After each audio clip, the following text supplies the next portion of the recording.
The founder of the Close the Sky of Ukraine charity fund, General Ihor Romanenko, who served as deputy chief of the General Staff of the Armed Forces of Ukraine, stated that intense battles are ongoing in the Kursk region.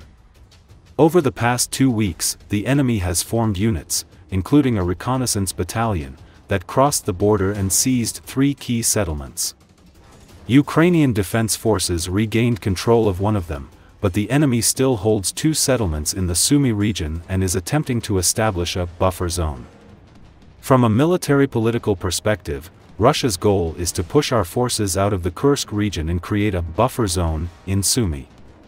Additionally, Putin may use these actions to showcase successes in his so-called special military operation to the Russian public, particularly by advancing into a new region, Sumy, Romanenko stated on Espreso. According to him, assets still under Ukrainian control in the Kursk region, despite their significant reduction, could be leveraged in negotiations. For example, this applies to potential exchanges involving a nuclear power plant, which is strategically important for the US and Europe due to nuclear threats. Negotiations have already taken place on this matter, with pressure applied on Russia. While Trump may not show active interest, this issue will remain relevant, he added. In the Kursk region, Ukrainian troops are retreating from previously held positions. As a result, the current objective of Ukraine's armed forces is to strike enemy equipment and personnel, Romanenko said.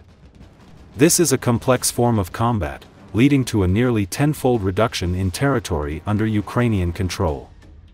According to various estimates, approximately 100 square kilometers remain under Ukrainian control. Recent reports indicate that Russian troops, along with North Korean forces, launched offensive operations from multiple directions, including an advance from the east to the southwest through the Sudza area.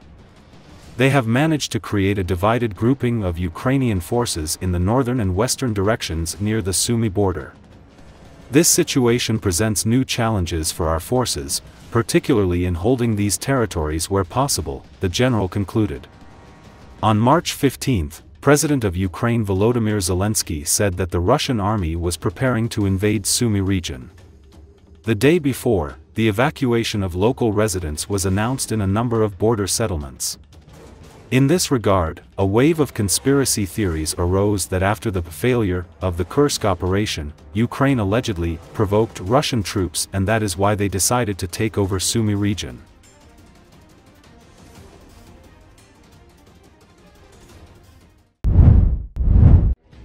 The Ukrainian Defense Forces have launched a precision missile strike on the base of Kadirovites from the Chechen unit of the Russian Guard Akhmet in the Bryansk region of the Russian Federation. This was reported by the press service of the main intelligence directorate, which released an intercepted conversation of a Russian woman who was probably involved in providing assistance to the wounded. In an intercepted conversation, the Russian woman confirms a successful missile strike by the Ukrainian armed forces on the base of the Akhmetovites in Bryansk. According to her, many Kadirovites were under the rubble. The woman reported 6 wounded, 2 of whom were in serious condition with blood loss. A rocket, imagine, and they were also resting. Only one boy, 21 years old, was wearing a bulletproof vest. Contract soldiers, mostly Chechens. They were so young, the eldest was probably 41 years old, she says. We remind you that at the end of February, Ukrainian aviation struck positions of the Russian FSB in the Bryansk region. As a result of the pinpoint strike, important military infrastructure was destroyed, communications equipment, signal amplifiers, satellite communications equipment and other technical equipment that was used to coordinate military operations. This has significantly reduced the enemy's ability to control forces and assets in the region, the General Staff noted. The military stressed that this strike is another step towards weakening the enemy forces and reducing their military potential. The strikes will continue until the last Russian invader leaves the territory of Ukraine.